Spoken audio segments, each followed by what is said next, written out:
Verse 1 said, "Blessed is the man." Now, there are two words translated in the English language the same way, both for the word blessed. The first one is Barak. And Barak simply means, in the Hebrew, I've been blessed. The focus is on the granting of a favor by God. So the word Barak has to do with God granting something to us. But the emphasis is on God, who is the blesser, and what he does. Y'all with me? I am blessed when I realize that God has granted something to me. And what is it that he has granted? He has granted favor. Favor is the fact that I can't do for myself what really needs to be done for my benefit, so I have to count on God to do for me what I can't do for myself. I could not get myself saved, so I had to depend on God to send Jesus to die on the cross for me, raise up on the third day so that I could have a right to the tree of life. There's nothing that I did to deserve that. God has to do it out of his reservoirs of love and kindness and compassion for me. And so when we talk about this word Barak, it's what God is doing. It's what God is giving. It's what God is putting within our reach. He is blessing us with favor. But there is another word, and that other word is ashar. In our culture, in our vernacular, ashar, A-S-H-A-R, really means to be happy. Now, happy, according to the text, is the man. The idea of happy is directly related to God or our relationship with God. In other words, I can be happy depending on the kind of relationship I have with God. Biblical happiness is really real and authentic based on the relationship I have with God.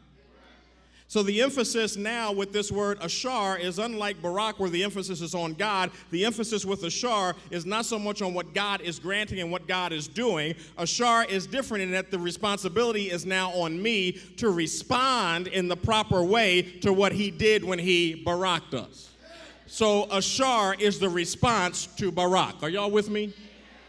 So it really is my response to the blessings or the favor of God. It's how I respond when I come to the realization in my own mind that God has blessed me by showing favor upon me. So that I never really is a time when I can come to church and not give God the praise. There really is never a time when I can wake up in the morning, put my feet on the floor, and breathe God's air where I should not be moved to give God the praise. There are so many things that could have happened to me, but by the grace of God. All of us are in here today because God is God. All of us are breathing today because God is God. You are in this room right now. You can hear me and see me because God is God. You could have been in a hospital today. You could have had tubes all in your body today. You could have been in a car accident on the ice on your way here today. But because God is God, he has sent his angels to encamp around us. There is something that God does for us, and based on what he does for us, there ought to be a response for us. That's why I don't understand people who sit in church, and when you hear songs of Zion and songs of praise, when you see the preacher preaching his heart out, you just sit there like a silent rock, like a silent statue, just looking around like something wrong with everybody else. And then maybe you had to have gone through something to understand what I'm talking about. Maybe you had to have been. You need to know what it's like to sit in a jail cell to understand what it's like to be out here free today. You need to know what it's like to have surgery, but then you're here today. You need to know what it's like to have your marriage messed up by something you did, but you're sitting here with your wife. You had to know what it's like to have drugs in your body, but right now you're in your right mind. So maybe there's some folk in here that think they brought themselves here.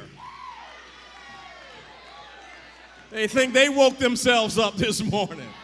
Oh, I got a sad reality for you today. You had nothing to do with you. You had nothing to do with the fact that you're here today. God is good all the time, and all the time, God is good.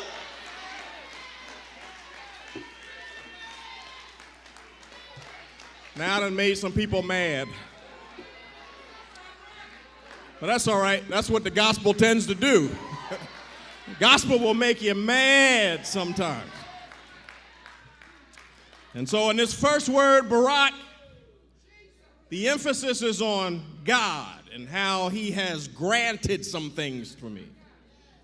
But in the second word, Ashar, it's my response to the blessings and the favor of God. So instead of the emphasis being on God in terms of what God has done to make me happy, now the emphasis in Ashar is on me, and I need to be thankful. I thank God every day for my parents, because I had old school parents. Old school parents had a different way of teaching and training us. You couldn't take something from somebody and they don't say, boy, say thank you. You almost get a beat down for forgetting to say thank you. And my parents always said, you know, you don't have to like what somebody gave you, but you sure ought to be grateful that somebody thought enough of you to give you something. Therefore, you ought to say thank you whether you wanted it or not.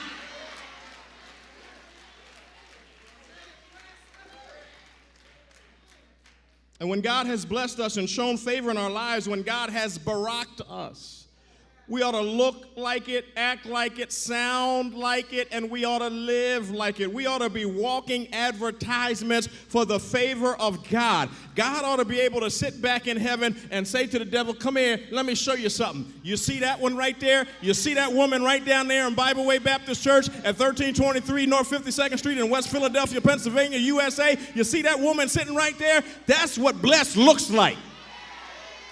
She had breast cancer, but look at her now. She is giving God the praise. She's still here. She thought she would have been long gone by now. Look at that guy over there. He was locked up. They said he would never see the light of day, but he's here giving you all the glory, all of the honor, and all of the praise. Look at that woman over there. Her son was shot down in the street, but by the grace of God, she has not let that bitterness internalize her, but she's here today giving God praise. Look at that one right there.